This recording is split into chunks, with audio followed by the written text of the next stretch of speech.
without further ado, I would like to introduce Freddie Knoller, who has come to talk to you today.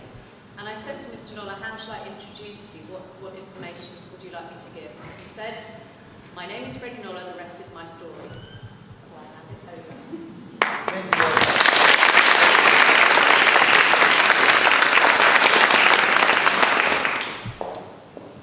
My name is Freddie Knoller. I was born on the 17th of April 1921. So if you're good at arithmetic, you can figure out I'm 94 years young. I don't consider myself old. Well, this is me there, and I must tell you, I was born in Vienna in Austria. This is my family in Vienna. We were my father and mother.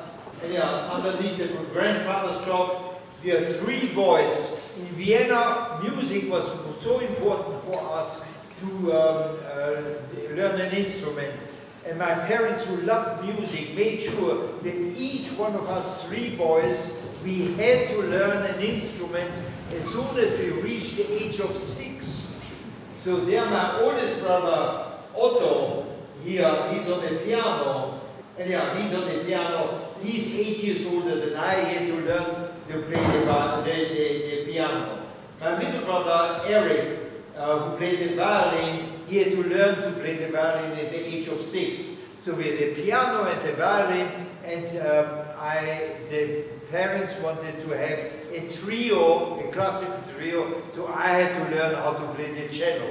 I still play the cello today, and I learned how to play the cello at the age of 6. Well, there you will see we were playing together at home, the trio of the brother Knollers, and even here we even played for charity function. 1932 we played the trio, the Brüder Knoller, the trio of the brother Knoller. We were playing Joseph Haydn trio number 1 in G. Yeah, that's wonderful. We had a wonderful life. I must say the life was wonderful until 11th of March 1938. Hitler annexed Germany, annexed Austria to Germany. He invaded Austria, and we became part of the German Reich. And as soon as the whole situation in 1938 started, the whole problem for us Jewish people, we were Jews, was very tragic actually. There you will see that my father, David Knoller, he was an accountant, a Buchhalter. He had to tell the Nazis immediately how much money he was earning as an accountant, how much money he had in his bank account. The Nazis wanted to know everything about every Jewish family, and this was actually the situation at that time. Also, the Nazis took at random Jewish people to clean the pavement of the street, and there you will see that old rabbi there with a beard had to clean the street. And look at the faces of the population, how they smirked and laughed and enjoyed themselves to see the Jews working. And not only that, but every shop in Vienna, in Germany and Austria, every shop which was owned by a Jew was very clearly marked. There you will see that they put down the U, the J, U, D, and E, and there's an E coming on the end. This is what happened there right away. And also,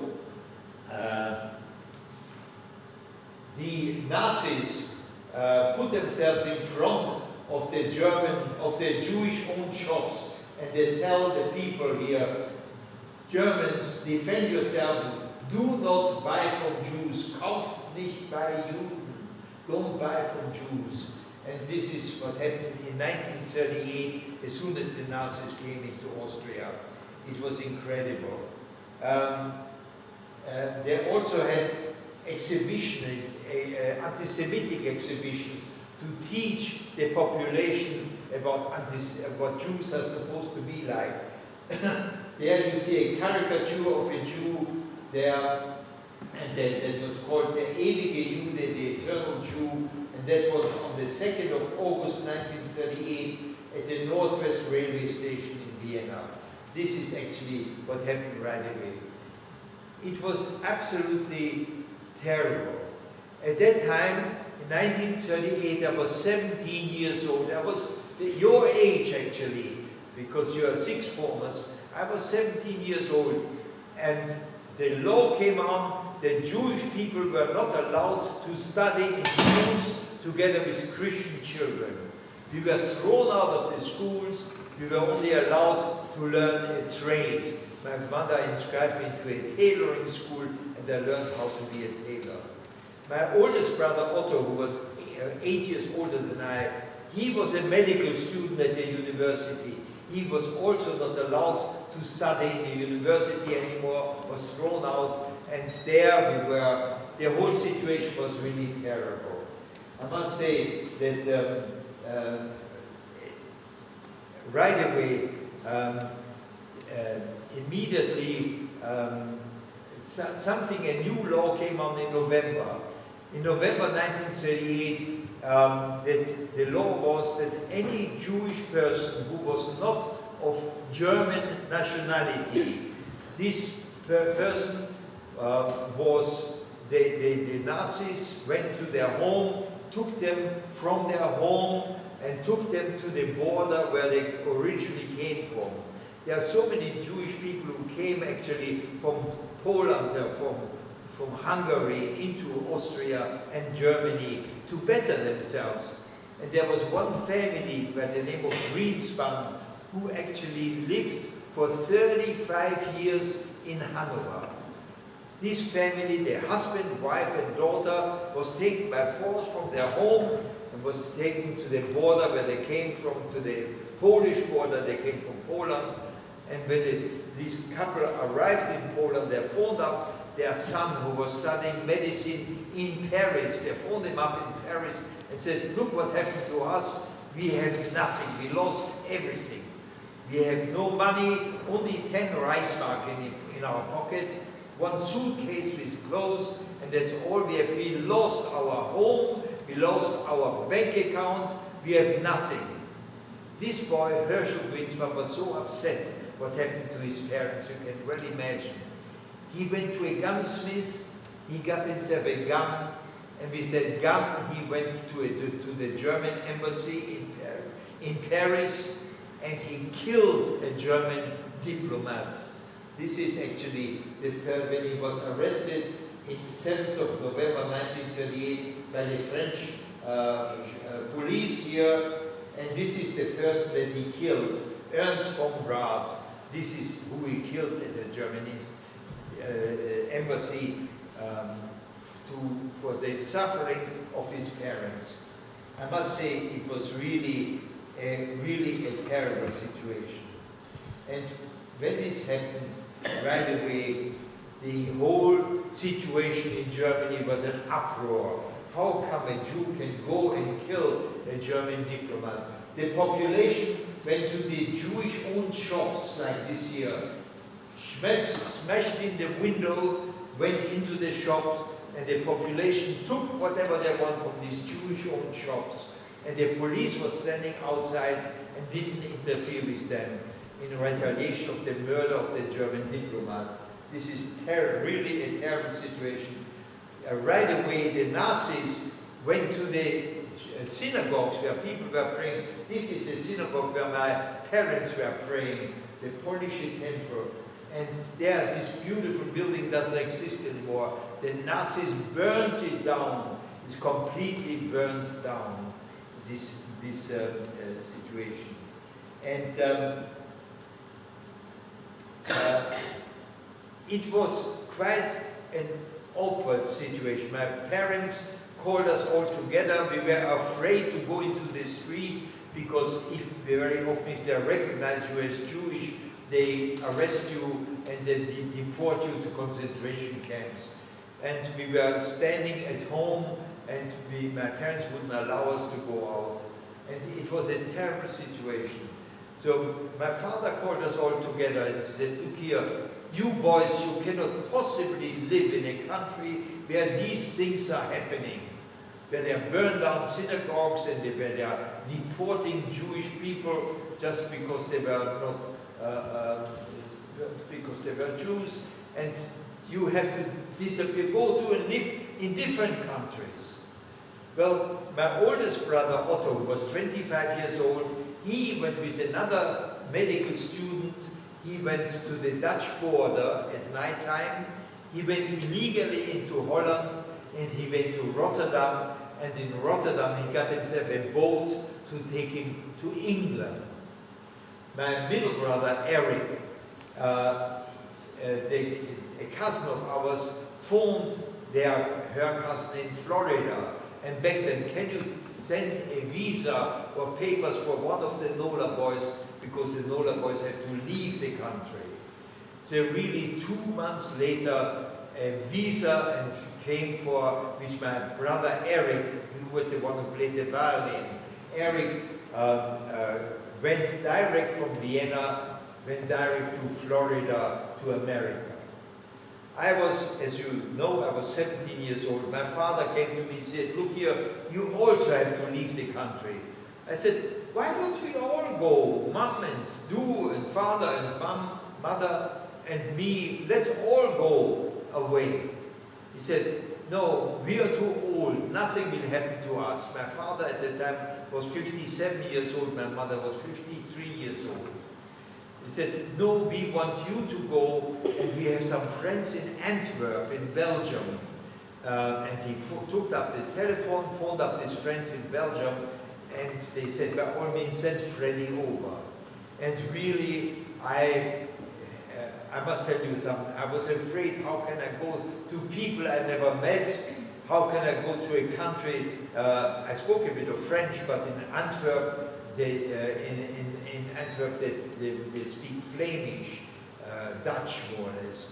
But so I was afraid, how can I possibly go? Yeah, but my father insisted, you have to go. My father took me at night time to the Belgian border. Took me to the Belgian border, and he hired a guide to take me illegally into Holland. And I arrived in Antwerp. I was beautifully received by the friends of my parents. And as so many refugees came into Belgium, the Belgian government created refugee camps. I was put in a refugee camp with people my own age, and it was wonderful actually. We had an orchestra there. My father sent me my cello from Vienna, and I was playing in that orchestra. I must tell you, the life in Belgium was really, really lovely, to be together with people my own age. But as you know a little bit of history, it didn't take very long, because in 1940, the German invaded Belgium and Holland. Belgium and Holland were invaded. There again it was under the Nazis. Some people from our refugee camp went up to Ostend to try to find a boat to take them to England, but I, who read a lot about France, about Paris, and I read so much in naughty books about the naughty district of Paris, about Moulin Rouge with the half-naked dancers on the stage, and this is where I wanted to go. This is at 17, this is where I wanted. So I went actually to the French border. I went to the French border near Lille actually. Where's the map? Here. There you will see Lille on top. And I went to the French guard, the border guard, and then asked him in French, told him in French, moi je suis juif et je veux rentrer en France parce que je ne veux pas rester avec Monsieur Hitler. And I told them in translation, I am a Jew and I want to go into France, run away into France, because I don't want to stay with Mr. Hitler in Germany. So they asked me for papers, and the only papers that I have was a German passport, but the Germans put a big red J here on the front page of the passport to indicate that the owner of that passport is Jewish. So this is actually passport of my brother Otto, because I lost my passport, but I had a similar passport myself. So as soon as they saw my German passport, they arrested me, together with 2 other friends who were with me, arrested me as enemy aliens. And they took me to Lille, put me in jail, and the next day from Lille, they were taking me all the way down on the bottom near the Spanish border. It was called sensibly. It was a concentration camp of the enemies of France. There were real Nazis in there, and many of the German Jewish people who ran away from Germany. We were there in the camp in sensibly near the Spanish border, and it was really quite terrible. We always fought with the real Nazi Germans in the camp, and as you remember history, the French government capitulated quite soon to the Germans. The Germans invaded the northern part of France with Paris as its capital, and the southern part of France, the unoccupied zone with Vichy as its capital. And the person in charge of the Vichy government was Marshal Pétain. And Marshal Pétain was a Frenchman, a great collaborator with the Germans. Whatever the Germans asked them to do, he did. Immediately the Germans asked Marshal Pétain, will you please release the real Germans from Saint-Cyprien? We don't want the Jews, you keep the Jews, but we want the real Germans. The Germans, we want to take them back to Germany to come back to their home. And immediately, as soon as they left, I must say, it was they gave us very little food, cholera broke out, and typhus broke out, and quite soon people started to die in the camp. And when my 2 friends who came with me to the camp also contracted cholera, I said to myself, I don't want to die. I went at night time, I went to the barbed wire. We were surrounded by barbed wire. We were not allowed to get out. We were guarded by Senegalese soldiers. And I dug myself underneath the barbed wire, and I escaped from the camp, from Saint-Cyprien, and I made my way to here, Gaillac. I made my way to Gaillac here. Why Gaillac? Because my first cousins lived in the town of Gaillac. And naturally I wanted to be with family. Gaillac was a lovely town, farming communities, and as it was harvest time, the farmers needed help to take their harvest in. So we all joined in helping the farmers, and they paid us very well. And once I only dreamt, I don't know what I'm doing here in Gaillac, but I want to go to Paris. I want to see the naughty district of Paris, Montmartre, with Place Pigalle. I want to see the Moulin Rouge. I want to see the Champs-Élysées and the Eiffel Tower. But all this here, naturally, when I saved up 100 francs, I bought myself some false identification papers. I changed my name to Robert Metzner, born in Metz. Metz was the capital of Alsace-Lorraine. Alsace is formerly a German province, but it was given to France after the First World War. And the people from Alsace, they all spoke German, or when they spoke French, they had a German accent. As I had a German accent, I made myself out to be a Frenchman from Alsace-Lorraine. And with these false papers, I went from Gaillac through the demarcation line, and I arrived in Paris. I dreamed seeing Paris. I arrived at Gare du Nord, the French railway station. And there, I saw loads of German soldiers of every unit there. And I went to the metro, the French underground station, and I saw the map of Paris, and And I looked on the map and I saw Montmartre with the center of Montmartre, Place Pigalle. This is where I want to go because I read so much about this naughty district of Paris. So I took the underground, I went to Place Pigalle. Pigalle was full of German soldiers there. They come to the district of Pigalle, and I saw Moulin Rouge right near, actually. Sorry. There, Moulin Rouge, and I saw lots of German soldiers and the girls here near. This is Moulin Rouge here, and I saw a Mediterranean-looking fellow talking to a group of German soldiers. And I listened what he was saying. He was talking to them in German.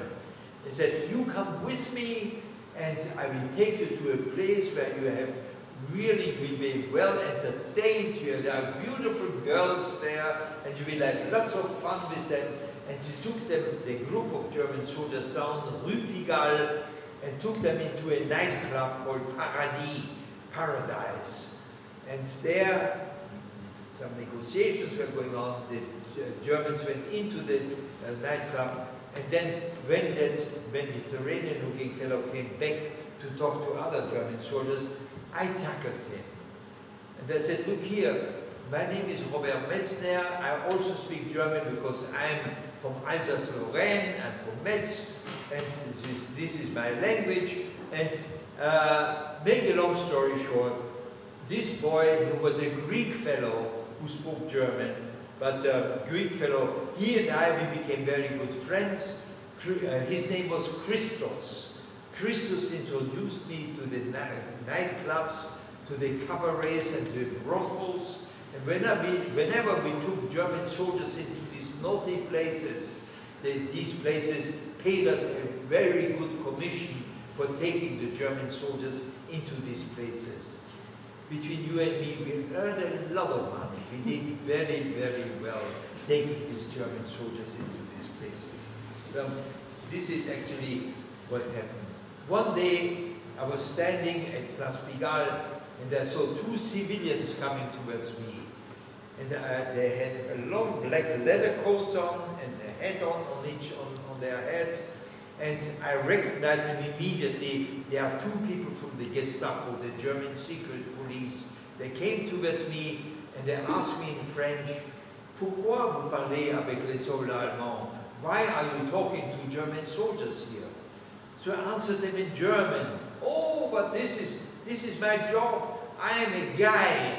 I show the soldiers who maybe come from the Russian front, maybe show them these beautiful sights of Paris." They took me in their car, took me to Gestapo headquarters, and there they started interrogating me. They said, "How come you speak such a pure German, not like a Frenchman?" So I showed them my papers. As you can see, I am Robert Metzner from Alsace-Lorraine. In fact, at home, we only speak German. In fact, my mother can't even speak French. We only speak German at home. And this is, as you can see, we come formerly from Germany, and this is why I speak such pure German. He said, so while he was talking to me, I saw on his desk a plaster head of a human being. And he saw me looking at it. Oh, he said, "This plaster head is a head of a Jewish person because we were taught how to recognize Jews by the structure of their head." With that, he got up from his desk, he went behind me, and he took my head between his two hands, tracing it. I'm not ashamed to say, I wet my pants because I was so sure I'm now going to be recognized as a Jew. And he traced it, he said, "Oh yes, I can see, yes, I can see you come from good German background." That guy who was taught how to recognize Jews by the structure of their head. He said, "Look, I want you to come next Monday. I want to introduce you to our officers. And if you come and join us as an interpreter, not everybody speaks French here, so we need an interpreter here. And if you come and work for us, you will be earning a lot of money, actually. So I said, yes, I'll be very happy to come next Monday. Well, I never thought I'm going to leave Gestapo headquarters. I went back to my friend Christos on Place Pigalle. I said to him, look here, Christos, I cannot work here anymore. This is the end. And he said, look here, go home, because, and I told him what has happened. He said, go home, leave it with me. And Christos, 2 days later, introduced me to a Monsieur Albert. Monsieur Albert was a leader of the French resistance. Monsieur Albert and I went, oh, this is also Champs-Élysées. Monsieur Albert decided that I will come and join the French resistance. They took me from Paris to a place called Figeac, which was Lot-et-Garonne. Figeac was a beautiful town surrounded by high mountains. And in the high mountains, the French resistance were hiding from the Nazis. And there I was introduced by Monsieur Albert to my friend resistance group, which was called the Groupe Bessières. And there in the Groupe Bessières we learned how to shoot, we learned how to put explosives together, we learned how to make sabotage in town against the Nazis, and we even derailed once a German troop train. I must tell you, I was so happy to finally fight my enemies instead of earning money from them. It was so wonderful for me. There's no more relationship with the Germans now, and I'm fighting them. It was really quite fantastic, actually. Well, 1943, I was 22 years old. I was born 1921. But 1943.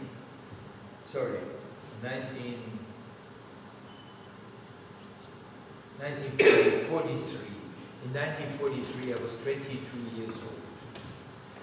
What do you expect? I met a beautiful girl, Jacqueline, a French girl. Jacqueline was her name. It was really, she was absolutely gorgeous, and we had a lovely relationship. And she knew that I was working in the resistance. But not everything was so beautiful, because Jacqueline was quite a moody girl. And when she was in her moods, it was terrible to be with her. One day, her moods were so terrible that I couldn't stand it anymore. I said, Jacqueline, I have enough of you. You go your way, I go my own way. She didn't like that at all. She went and smacked my face and she ran away. And she ran away. We usually, and you know, then I thought about it. It wasn't really, I shouldn't have done that, jilting her or breaking up with her, because she knew that I was in the resistance. What is she going to do in retaliation now? So I decided the next day, we usually met at a certain bistro in Figeac. I went to the bistro hoping to see Jacqueline and make up with her and apologize or something, but Jacqueline wasn't there. But 2 French gendarmes were waiting for me. As soon as I arrived there, they arrested me and took me to their office and started interrogating me. They wanted to know all about my resistance group, and I knew that Jacqueline must have told them that I was in the French resistance. It was unbelievable, but naturally I wouldn't give away anything. When the gendarmes when they saw that I wouldn't talk, they went and smashed in my face. I had blood all over me to make me talk. But no way would I give away my friends in the resistance. And they even took lit up cigarettes, burned my body with the lit up cigarettes. And when I couldn't stand that pain, terrible pain, I shouted, stop it. I will tell you the truth. The truth is, I have nothing to do with any resistance group, but the truth is, I am not Robert Metzner from Alsace-Lorraine, but I'm a Jewish boy from Vienna. I'm hiding up there in the hills from the Nazis, and my name is Freddie Knoller from Vienna. They were flabbergasted because very rarely did a Jew admitting of being a Jew would have been the end. In fact, it was the end of me, because right away the French took me to the Gestapo. Gestapo put me in jail and really found out what I was saying was really true. I was Freddie Knoller from Vienna. And right away, going back to the map here. There's the map. Yeah, they took me back to Paris. The Gestapo put me back to Paris. And outside Paris, there's a place called Drancy. If you can see out south of Paris, when you see Drancy. Drancy was a concentration camp where 25,000 Jewish people are incarcerated, awaiting deportation to the east. They didn't tell us where we are going. On the 6th of October, 1943, my name came up for deportation. I and 1,000 people were put into cattle wagons. Oh, by the way, this was the Nancy concentration camp, and we were taken in cattle wagons, squeezed into these cattle wagons, 100 people in each cattle wagon. It was impossible really to breathe. It was so crowded, we could not be comfortable. And there was with me was a Frenchman with whom I became very friendly in Drancy. He was a doctor, Dr. Robert Weiss. He was a good organizer, and he shouted, let's organize ourselves because we do not know how long we will be in the train. And he allocated for the women and the old people to lean against the wall and sit there, and also children. And then he said, we young people, half of us will stand and half of us will sit on the floor, and every 4 hours we change. Those who are sitting on the floor will stand up, etc. And this is how we survived the most terrible journey, which I will never ever forget. There was the screaming of the children, the crying of the children. It was so terrible. We had an aluminium bucket where people had to empty themselves in that bucket. Can you imagine women have to do it if there was no curtain around it? They had to do it in front of everybody. It's so absolutely horrible. It was so demeaning. And quite soon, no food was given, no food or drink was given to us as we left. And for days we were there in the train, and some people, old people, collapsed. One person died, and quite soon 2 people were dead there. And quite soon we arrived. The atmosphere, the stench in that wagon was terrible. The urine and excrement overflowing. It was terrible. Finally, we arrived at our destination. The doors opened up, and we saw SS in uniform. And then a loudspeaker came on and said, you are here in Auschwitz concentration camp, and you will be working for us. You'll be working for the victory of the German Reich. And we want a young man to come out of that wagon, line up in front of it, young man who can walk to the entrance of the camp, which is somewhere around 15-20 minutes from here, and you will walk to the camp. So I, together with my friend Dr. Robert Weiss, and so many other young people, we walked to the camp, and there, quite soon, we saw people in striped uniform, as the people, prisoners in striped uniform. Soon we were taken to a barrack. We had to undress completely. They gave us our uniform to put on, and then we were taken to the next block where old prisoners came with shears and cut our hair off. No hair on our head at all. And quite soon, the people asked the old prisoners, they said, we only see men here. He said, what happened to our women? He said, well, the women who can work will be taken to a women's camp, but those who cannot work, who are too old, will be taken to Birkenau, and there they have gas chambers, and they were murdered, killed by the Germans, and cremated in Birkenau. Well, unbelievable. Well, then we were taken finally to our block where we slept, and for the first time after 3 days and 3 nights, without any drinks or food, we were finally given a bowl of hot soup there and allocated a bunk where to sleep. 2 people in each bunk were sleeping.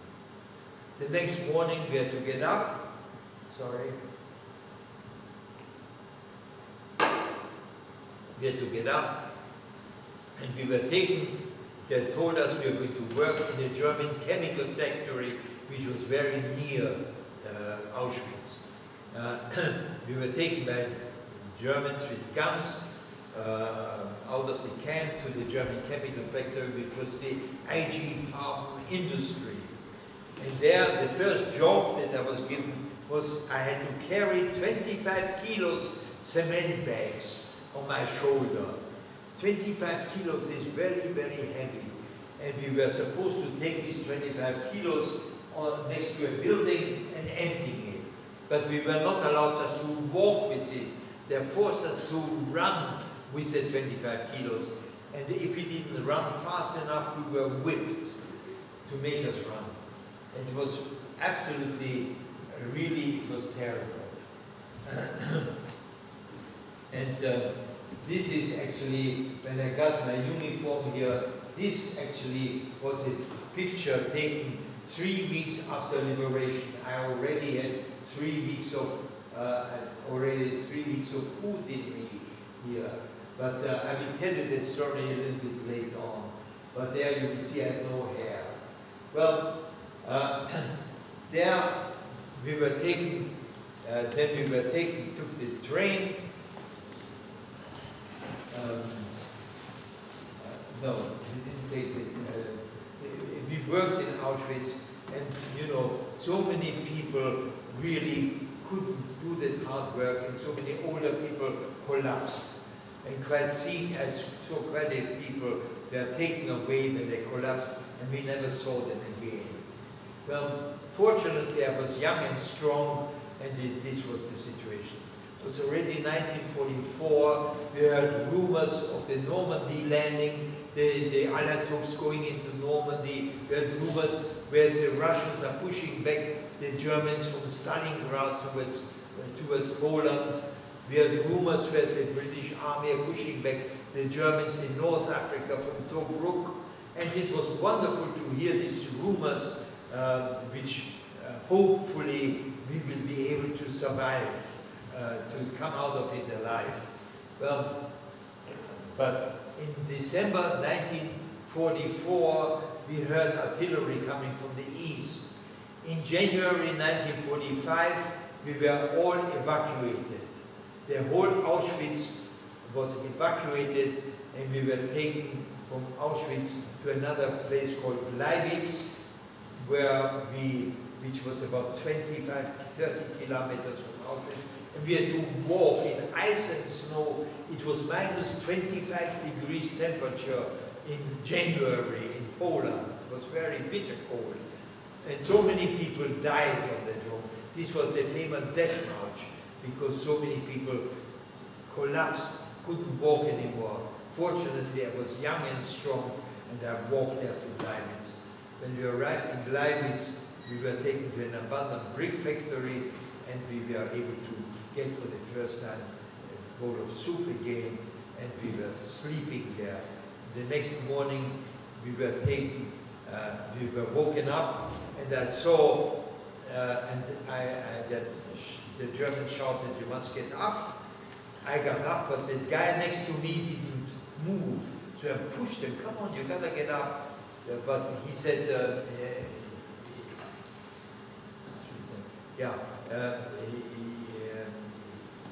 he didn't move.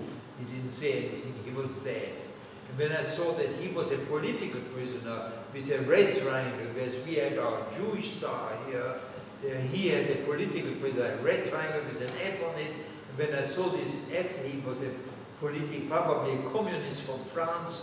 I tore off the red triangle from his uniform, and I put it in my pocket. In the next camp, I exchanged my Jewish star for that.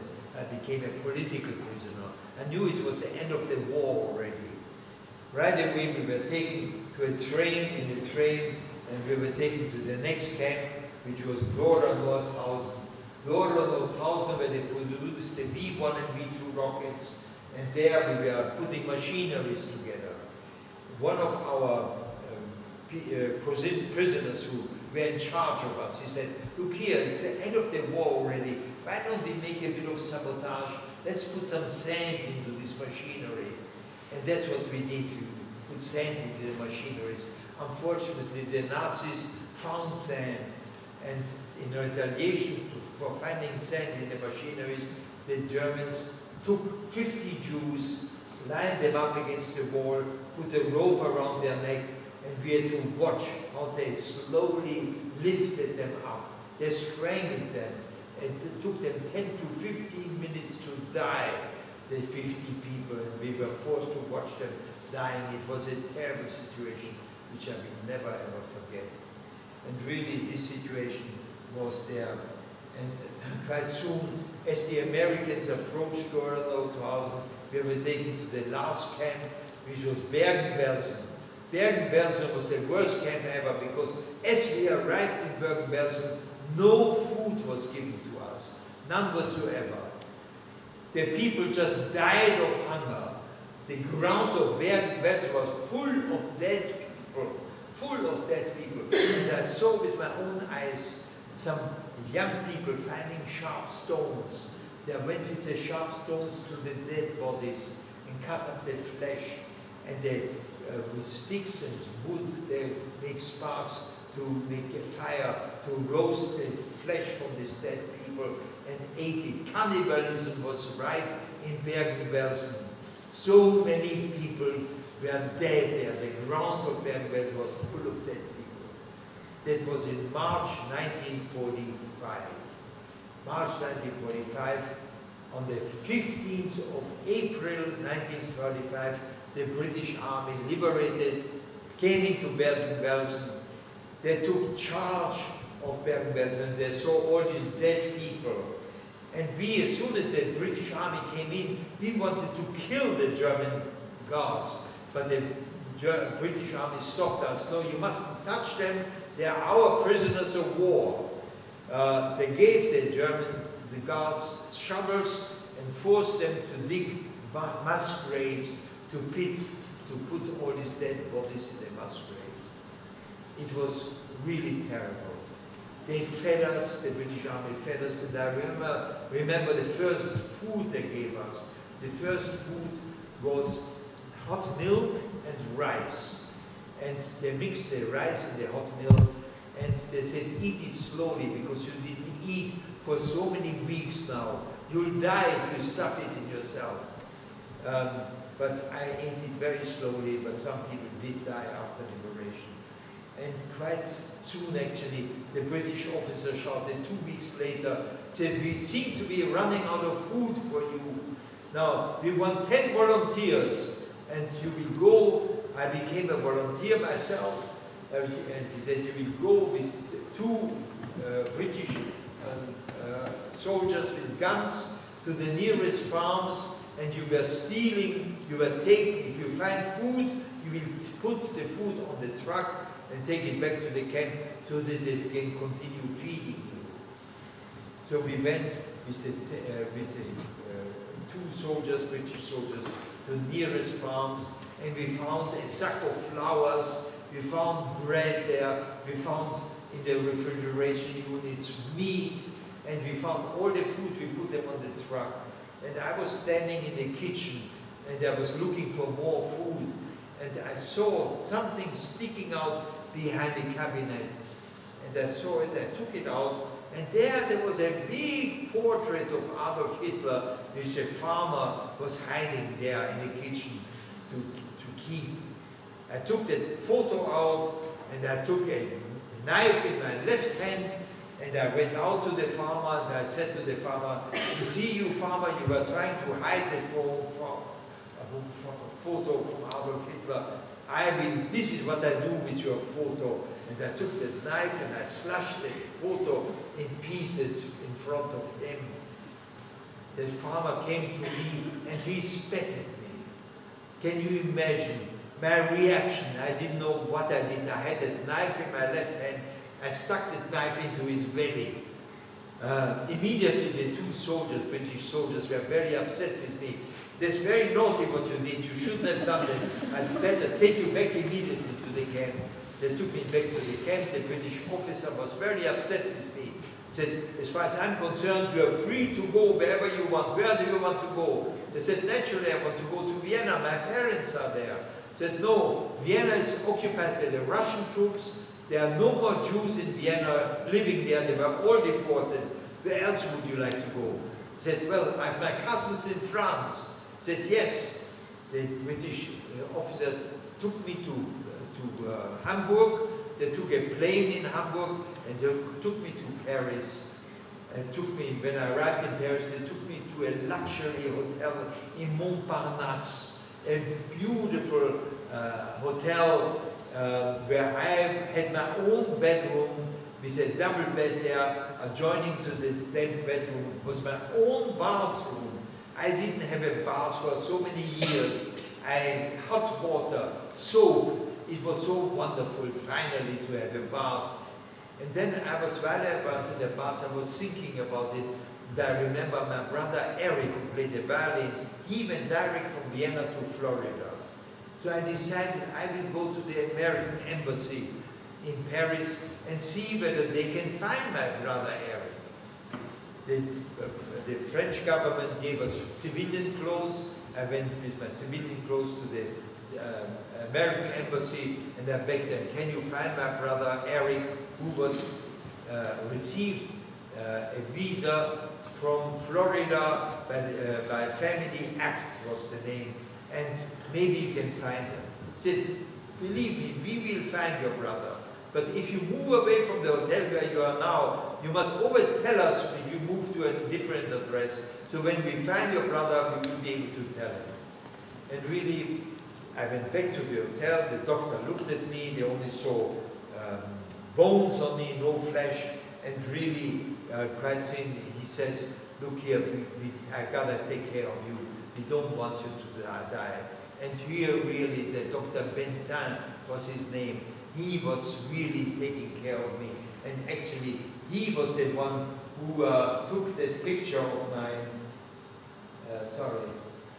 He took the picture of mine. He said, do me a favor, put on your uniform. I want to have a picture of you as a souvenir. And this is how I got the picture.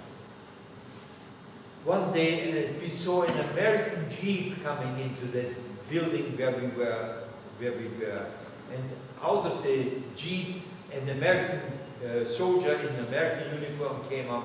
Would you believe it was my brother Eric, who has joined the American army, who was actually in France on the Normandy landing. He was in France, and the American embassy told him where I was.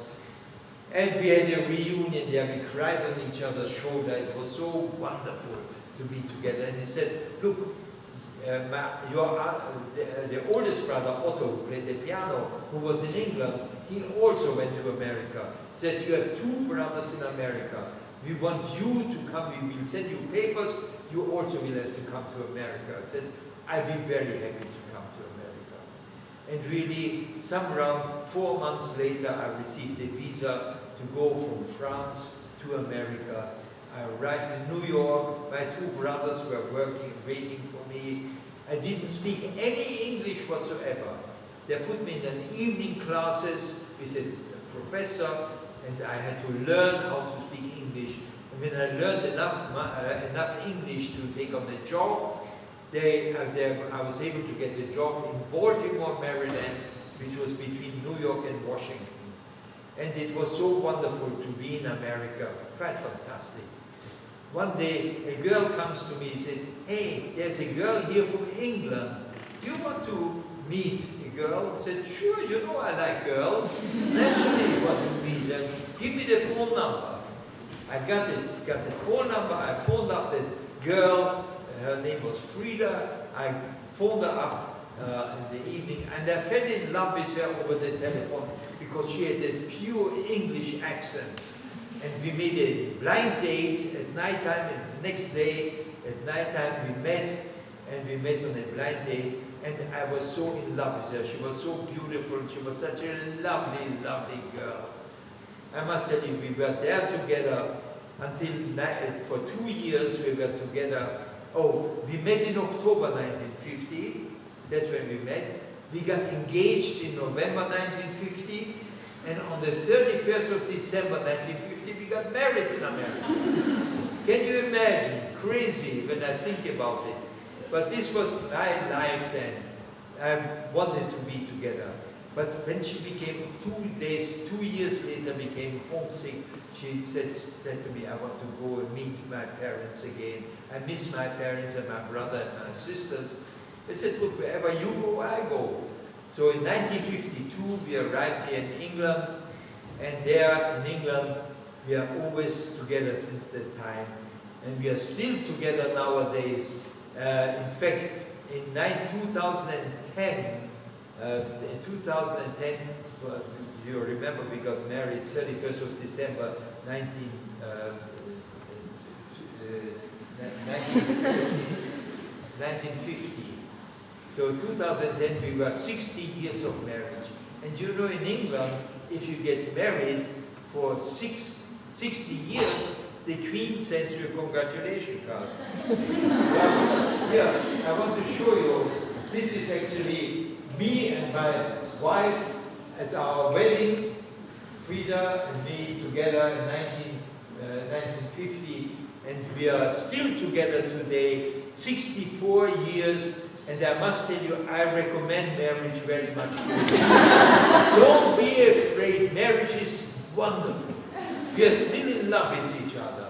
It's wonderful. I recommend marriage to you very much. And you know, after 60 years, we got a congratulations card from the Queen. The rest of this is Freddie Knoller.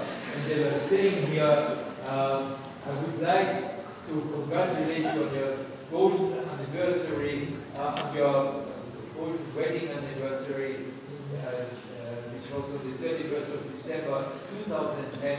And I wish you much luck. And this is the Queen. I was so proud to receive this document with your signature there, that I, cheeky as I am, I wrote a letter to her, to the Queen at Buckingham Palace, and said, thank you so much for the document. I'm so proud to be the owner of this document. And I hope you don't mind, I'm sending you a copy of my book. Maybe you have time to read it. And I got, would you believe I got a letter back from a lady in waiting who said, please don't, the Queen has asked me to write to you and to thank you for the book which she will read. But there are not many people who have correspondence with royalty. No. This is more or less my story. I must tell you it is now. Do you have time for some questions? I'm sure that you would like to ask me questions. When I left Vienna. When you left Vienna, did many of your friends leave with you? No. I all went by myself because I must tell you, it's a different ball game at that time, 1938. My father was controlling us all the time. We were so controlled by our parents. It's not like nowadays, your parents don't tell you what to do. In fact, they try to tell you. But at that time in Vienna, my father was saying, you have to do that, and you do that. You have to learn the cello, how to play the cello, and you have to do it. He didn't ask, would you like to play the cello? No. This was the control that we had. And whatever father said, we had to do. No question about it. So the question was, did I go with friends? No, I went all by myself. My father took me to the Belgian border. He hired a guy to take me into Belgium all by myself. I must tell you, it was very tragic for me to be by myself. I'm wondering if you ever got in touch or heard about what happened to the people that you knew in Vienna. Did I must tell you, at first, you mean nowadays? Yeah. Well, I must tell you, I'm trying. We had friends. But I will tell you a little story actually. I was a stamp collector actually in my youth in Vienna. We collected stamps. And we had a group of boys and girls together going to each other's home, exchanging stamps. And there was a boy, a Christian boy, before the Germans invaded Austria. And he suddenly, when I saw him after the Germans invaded Austria, I saw him in a Hitlerjugend uniform in the street where we lived, and I shouted to him, "Kurtel, where are you going? Wo gehst du? Wo gehst du?" He looked at me and he looked away. We were so close friends, and he continued walking. He didn't absolutely, this was the situation where the Nazis wouldn't have anything to do with anybody who was not Nazi, and anybody who was Jewish. But I was trying to find friends, what they happened to them. I could never find anything out what happened to these friends in answer to your question. Well, believe me, the only thing I was trying, you mean nowadays, was trying to find, but very often I couldn't. But when I was in France, actually, I was trying to find my friend Dr. Robert Weiss. And when I couldn't find him in Paris anywhere, I thought he would be a doctor, he would be in Paris, but I couldn't find him. But after quite a while, I found that he was actually living in Strasbourg. And when I found his address in Strasbourg, I said, I'm going to go there by myself without telling anybody. And I took the train, went to Strasbourg from Paris, and I found the address where he was. I rang the bell, and there a woman opened up the door and said, "Yes, can I help you?" Said, "I want to see my friend Dr. Robert Weiss. He really saved my life because Dr. Robert Weiss gave me extra food. He was in charge of the hospital, actually. I forgot to tell you that. And he was able to help me with more food." And he said, "Oh, come into the house," the lady said. She sat me down and she told me that Dr. Robert Weiss was actually liberated. He came home, but unfortunately, just before I was able to meet him, he died of cancer. Unfortunately, I couldn't shake his hand and thank him because I'm really alive because of him, because I forgot to tell you that I am alive today because he got me out of the cement commando, that hard work. He had already friends in the administration. He put me in an easier commando. And I'm so sure I'm alive today because very often he gave me another piece of bread. Once he gave me a bowl of soup. And once I will never forget, once he gave me a piece of salami, wonderful in Auschwitz.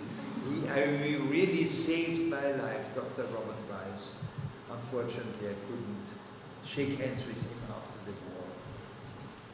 How do you feel about the Germans who did what they did to Jewish people? I must tell you something. I will never forgive or forget what the Nazis have done. But I can't say that I hate all the Germans nowadays or all the Austrians. No, I don't, because the people who were not there during that period, how can I hate them? They were not alive then. But I can never forgive what the Nazis have done to to what they call their enemies, to the Jewish people, to gypsies, to the communists, to anybody who was where the Nazis were against. No. Were you ever reunited with your parents? Yeah. United. Yeah. Did you see your parents again? I didn't know all the time what happened to my parents. I really didn't know. I couldn't find out anything where they are until 1995, 50 years after liberation. The BBC took me to Auschwitz, and they wanted to film me in Auschwitz. And there I met the director of the Auschwitz Museum. And when we arrived, they knew that I was coming with the BBC. When they arrived,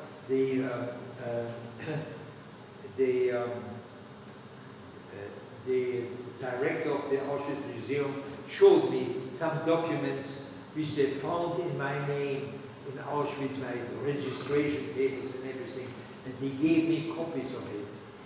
And they said to me that we have copies for some other Knoller, K-N-O-L-L-E-R, it's an unusual name. Are they related to you? He said, what's their first name? He said, David and Marie Knoller. These were my parents. I said, these are my parents. He said, and he told me what happened to my parents. My parents were deported from Vienna in 1942. 1942, they were taken to Theresienstadt, which was in Czechoslovakia, another concentration camp. And there they were always together in Theresienstadt. There, always together. But then in November 1944, 3 months before the Russians liberated Auschwitz, they were taken from Theresienstadt to Auschwitz, they were taken to Birkenau, they were gassed in Birkenau and cremated in Birkenau, in Auschwitz. And this is what happened to my parents. I only knew that late. I couldn't find out what happened to them ever before. At the moment, it was on the radio yesterday, they're prosecuting a gentleman who was of a similar age to you. Exactly. My father has asked me how you feel about prosecutions. Well, why not? And in fact, I must say, when you read the paper about this here, I read it, he felt guilty. And they said, what I did, I shouldn't have done. And I apologize, he wanted to apologize. But I feel, why not, if these people were found to have been inhuman, why shouldn't they be prosecuted?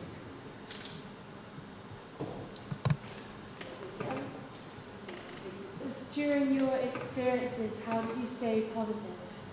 How did you stay positive? Did you stay positive during it? I must tell you something. I am a lucky guy because I inherited from my mother an optimism. I always have, and I'm so sure I'm alive today because of my positive thinking, my optimism. And I recommend for you, never be pessimistic. I must tell you, because it's a wonderful life to be an optimist. This is my recommendation to you. In fact, I must tell you, I saw in the camp people who were pessimists. They gave up. They didn't fight. They didn't live for very long. They died because they gave up. But whenever I was in trouble, I was so sure, my optimism, I'll come out of life. And I spoke to God, out loud sometimes. You will help me, won't you? And that's my optimism, and this has kept me alive, and I'm so sure God helped me to keep me alive. And would you join me in thanking Mr. Knoller for coming?